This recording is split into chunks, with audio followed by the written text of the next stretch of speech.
Welcome to TriTech University. My name is Bill Steppen, and today we are going to take a look at the difference in AIM inventory of package deals versus accessory kits.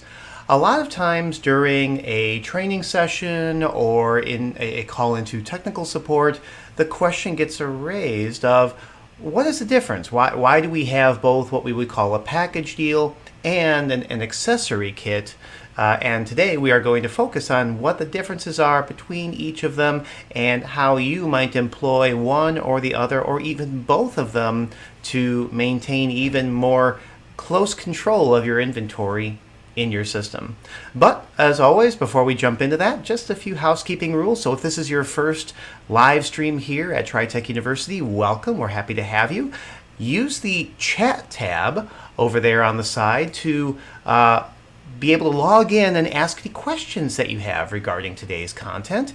And then that way I'll be able to see those questions and hopefully respond to you and basically make sure that everything makes sense for you. Otherwise, yeah. Oh, hey, Rich, how's it going? Good to see you. So yeah, that's the whole idea of this. It's designed to be an open and back and forth type of environment. So if you've got any questions on this, definitely let me know.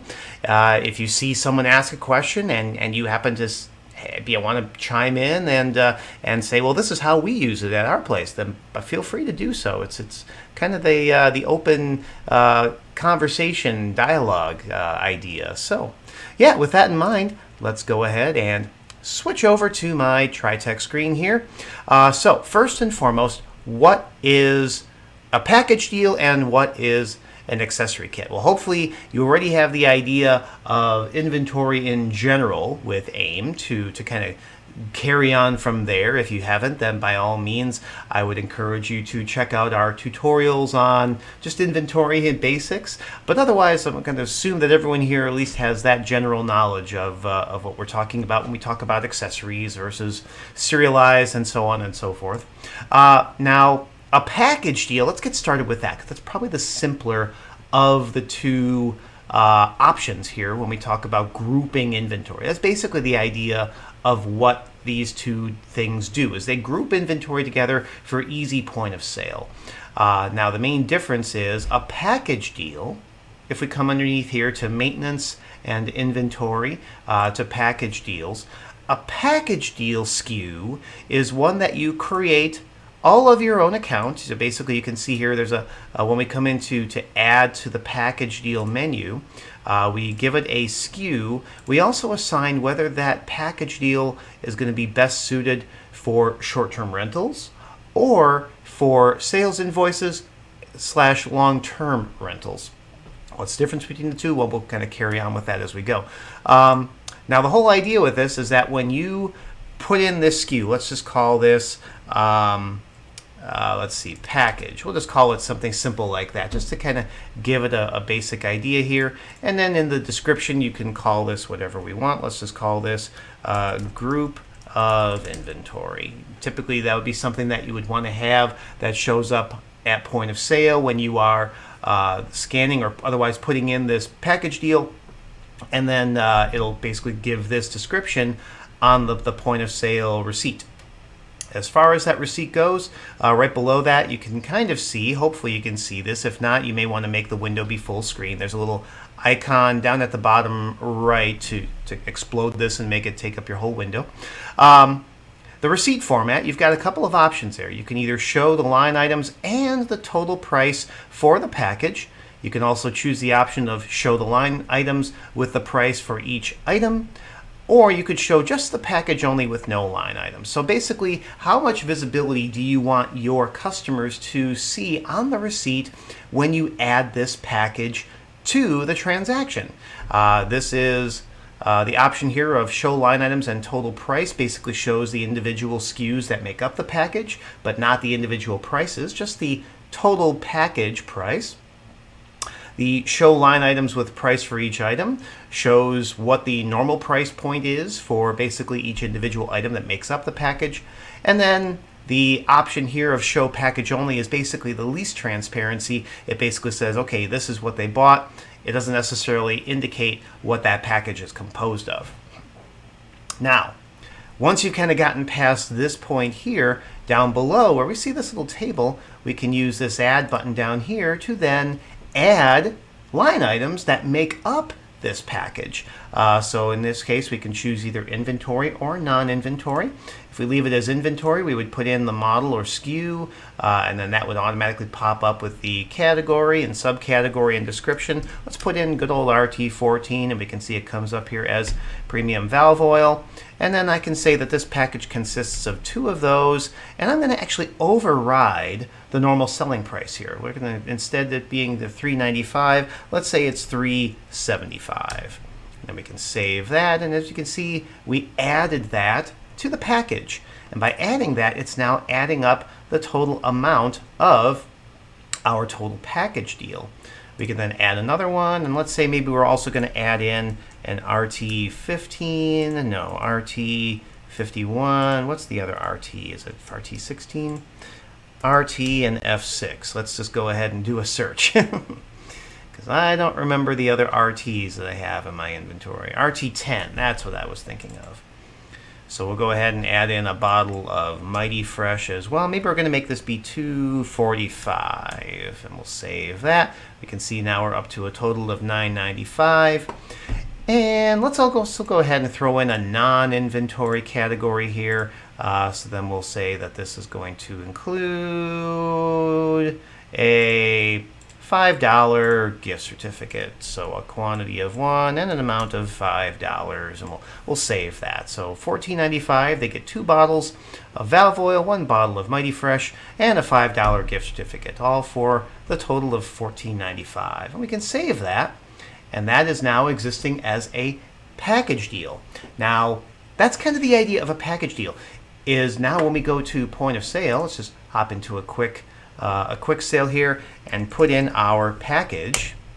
We can see it's now showing group of inventory for $14.95, and as soon as if I were to save this now and tender this out, it would remove 2 of the RT14s, 1 of the RT10s, and it would also show a $5 sale to my gift certificate non-inventory category.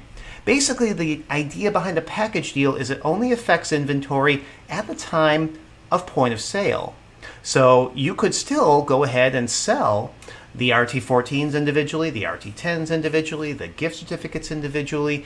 It doesn't have an impact on your current levels of inventory. So basically, a package deal is just a quick way of grouping something, usually for the purposes of like a group discount. That's kind of the idea behind that.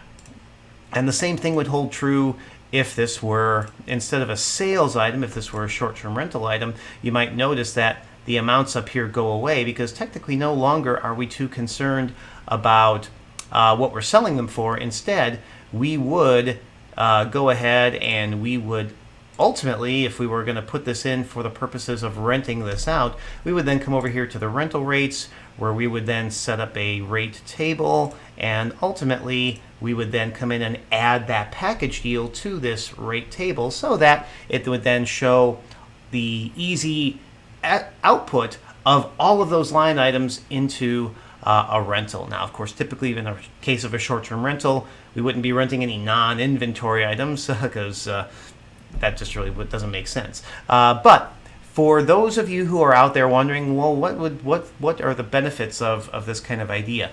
For those of you in the music industry, for example, if you sell, let's say, a starter electric guitar and an amp and a cable and all of that, maybe you don't necessarily want to commit a certain number of guitars and amps and cables to a specific package, but you want to make that available as an option. Setting up a package deal for a sale is a great way to do that. You can put in the model of, let's say, the Strat Squire, a model for the amp. Let's say it's a kind of an entry-level Mustang, and then the cable to connect the two. And then that way, you don't affect your Squires, you don't affect the levels of your guitars, you don't affect the levels of your amps or your cables. But if you say, hey, we've got this package deal where you buy all 3 for a slight discount, then by all means, you can now put in that package deal SKU at point of sale. It will then ask you for the serial numbers of the guitar and the amp and throw one of those cables into the group onto the receipt, and it shows them all at the discounted package deal price that you've labeled out into the packages. And Devin is saying you can right-click Breakout Package to see the contents of the package deal in the point of sale. Thank you so much, Devin, for the little pro tip there. Appreciate that. So that's kind of the idea of it. Kind of sticking with a music store, just because I kind of got music on the brain here. Let's say on the short-term rental side, you want to have an easy way to put together a gig back for the weekend. You could have the microphone stands and microphones and the cables and the amps and all of that, the PA system, all kind of put together in a package deal SKU. And then that way you could say, okay, yep, we can rent all the whole lot for X amount, and it just then asks you for the serial numbers of the mics and everything else, and then it just puts all of that onto an easy short-term rental ticket for you. Outside of the music industry, let's say you've got, well, I know, Devin, you are a firearms and outdoors store, so you could use a package deal for the purposes of a starter huntsman kit, a particular model of rifle, and a bag and X number of magazines and maybe a couple of boxes of ammunition, and then that way you don't impact your starting inventory, but it's a great way to kind of group all that together. So that's the idea of a package deal.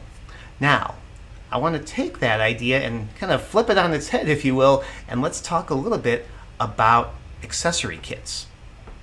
And an accessory kit is kind of the same concept, but at the same time, not really. An accessory kit, by comparison, if we go into the modules and inventory and then into the add change inventory menu, is an assemble kits option. When we assemble a kit, what we are doing, and it's asking us for a SKU or model number, that's kind of the first clue that something is a little bit different. The whole idea of an accessory kit is it is an existing SKU that you would have created in inventory. If we press F6 here, we would go ahead and we would probably search for one that we've already created. Let's actually, before we jump into that, let's go ahead and create one. So let's go into add change and add an inventory item. And we're going to make this be an accessory item. Let's put this together in our bike accessories. Let's say this is a bag kit. We're going to leave the manufacturer blank, and we're going to call this ACC kit. And we'll just kind of leave that as is. I'm just going to go ahead and hit proceed on that, just so that we've got this SKU to now use. So then, when we go to assemble the kit, where am I at? Okay, there we are. Go to assemble the kit, and we will put in that ACC kit. Okay, now it's going to ask us how many packages are we putting together. Let's say we're putting together 5 packages. At this point, it's very similar to the concept of a package deal. We could come down here and click the add button, and let's go ahead and do now the quantity 2 of the RT14, and we'll save that, and we'll put in another add line item, the quantity 1 of the RT10, and we will save that. Now before I ultimately save this, let me just do this really quick. Let me go into display inventory and just do a search on these RTs, because I want to show you something. So you might notice here on the RT10 we're sitting at a quantity of 4. On the RT14s we're sitting at a quantity of 64. Now I should have shown you this before I officially saved that package deal, but when I saved this had no impact on the quantity of these SKUs. It would only have an impact when we actually sell them at point of sale. The difference now is when we come in, and let's say, since I only have 4 of the RT10s, let's go ahead and put together 4 of these. The whole idea of this is it will use the quantities of these multiplied against the number of packages we're putting together. So if we go ahead and we save this, And I'll actually go ahead and save this item list as well. The whole idea of saving an item list is typically you're probably wanting to build this more often using the same products that you used previously to build it.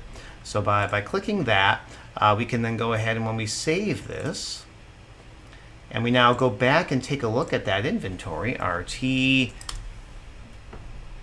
going to show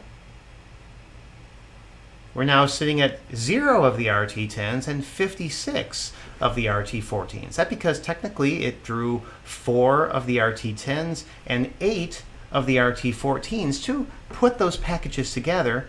And now if we also go and look at the ACC kit SKU, we can see it's now showing 4 of those. Of course, we would have put in an hour price when we actually created the SKU, because that's ultimately what we're going to turn around and sell it for. But the kit itself essentially exists now as its own unique inventory item. We do not order this product from our vendors, because technically we are the vendor internally. So typically when you're setting up this SKU, one of the things you may want to do is you may want to, if you are using AIM's inventory management system to kind of keep tabs on when it's time to reorder things, because you wouldn't be reordering an accessory kit, one of the things you may want to do is when you're setting it up, give it an MM code of exempt. And by putting that in, it does not adjust these min-max reorder quantities unless you want them to show up for the purposes of replenishing it by then knowing, okay, we have to go in and actually assemble more of them. But typically that I usually don't recommend that. You kind of know that your kits are something that you put together yourself, usually outside of the management functions of AIM. So usually I would recommend exempting these from the purposes of recalculating min-max numbers based on your sales. So just kind of keep that in mind. If it also helps too, you may want to set yourself up as a manufacturer, maybe even a vendor, but probably not. That's, again, just how you want to kind of handle it internally. But now, if we go to, where was I going with that? Let me take a quick sip here and think about where I was going with my train of thought. Oh, that's right. Let's say now we've gone through and we've actually sold out and we want to put more of those kits together. If we go back to the Assemble Kits area here and put in that ACC kit, remember how I said I had saved that item list, so it now already knows, okay, yep, I normally put these together with 2 of the valve oils and 1 of the Mighty Fresh, so now it just wants to know how many more of these do I want to put together. And then as soon as I save that, that will go ahead and update the inventory levels on hand. If you are using our barcode printer, you may want to go ahead and have this check mark to print labels on save. That way it will print 1 label for every accessory kit that you put together. And then that way you've got something that's nice and easy to scan at point of sale, as well as something that would have the normal selling price on there based on the hour price that you have for the accessory kit. But yeah, that's kind of the idea of that. And again, that is the primary difference between an accessory kit and a package deal. Now, I think I'm mentally hearing some of you asking, well, what if I want to do this same idea for serialized items? You can definitely do that. The main difference, though, is, let's go ahead and just kind of close out of here. No, I do not want to save my changes.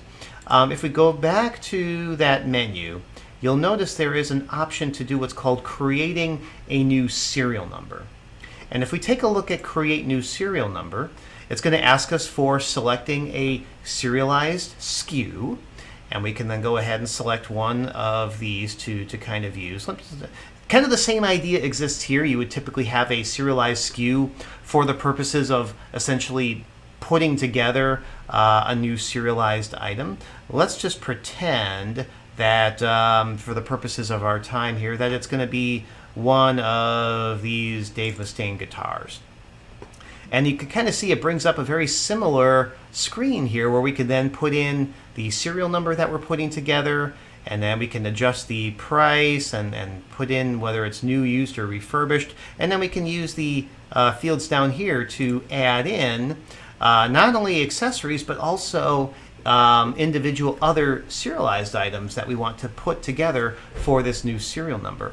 Now, for those of you who are in the firearms industry, this is not the same thing as actually assembling a firearm from an upper a lower and a barrel and all those other things that you typically would use to put together a finished firearm. For that, you would want to use the function in the inventory area. Actually, it's underneath the utilities.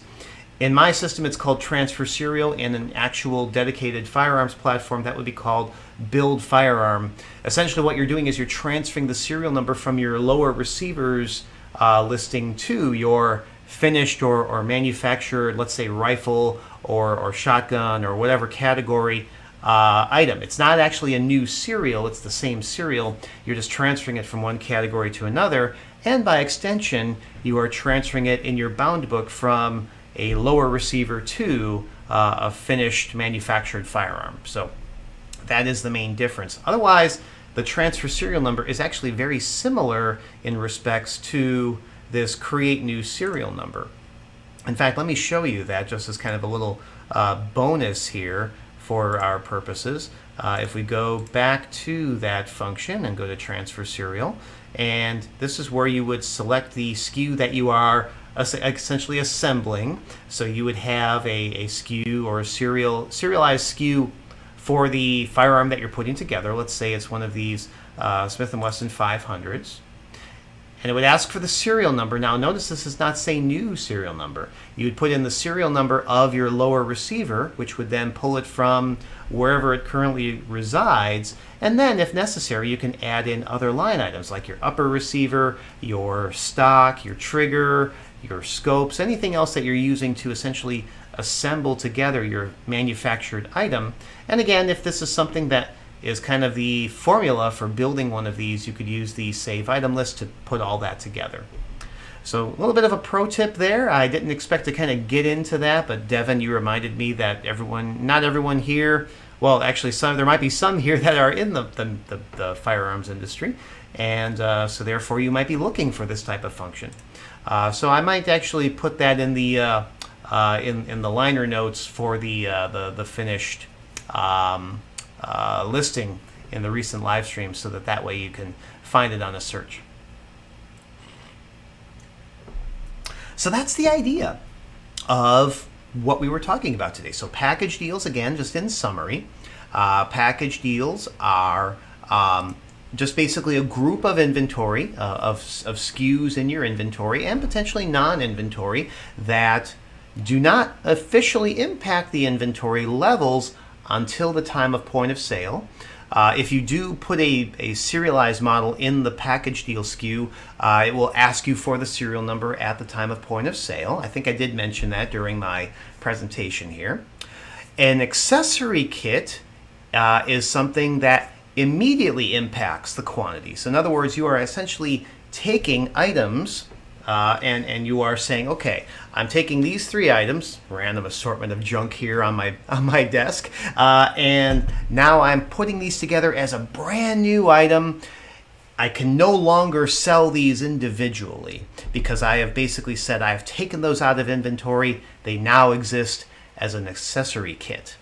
And likewise, the create new serial number can do the same thing, but assign an individual serial number to the item.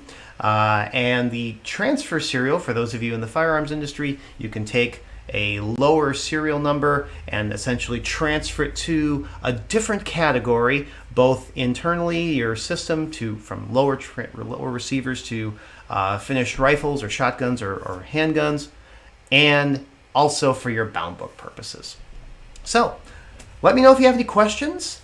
And this is now where I take the kind of the wrap-up session time here and talk about our upcoming schedule. So back over here, away from the chat tab, the playlist tab, you can see we've got one more scheduled live stream, and that is the last live stream session of the late spring, early summer kind of time period here, and that's going to be another Ask the Professor session. So that is the extended time frame live stream where it's basically an open forum. People can come in at their leisure. They can ask whatever questions they want, and I will do my best to answer them kind of on the fly. Usually throughout the course of a semester or a month-long period, I will get random questions that are asked to be topics for a live stream session, and I kind of get the idea, well, that really wouldn't fill out an entire live stream, so let's go ahead and reserve that for one of these Ask the Professors, just as a little bit of filler, just in case people still want that answer, but it can't fill a whole 15, 20, 30-minute session. And then after that, it's wide open. I have not yet finalized a schedule for August or September, so use the poll option up at the top to give me your ideas for what it is that you're looking to see me talk about during these sessions. It could be our new mobile app that is coming out recently, that has come out recently, and maybe you're looking for some advice on that. It could be our new Pointy functions, our integration with Pointy or other ActiveE services.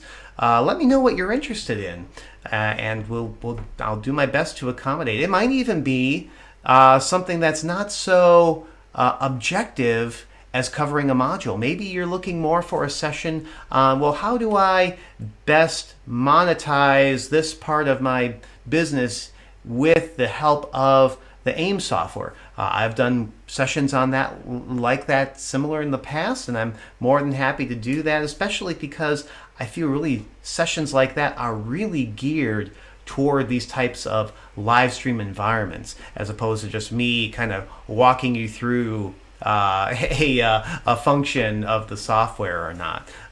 So yeah, let me know what you're interested in, and by all means, we will make that happen here for you.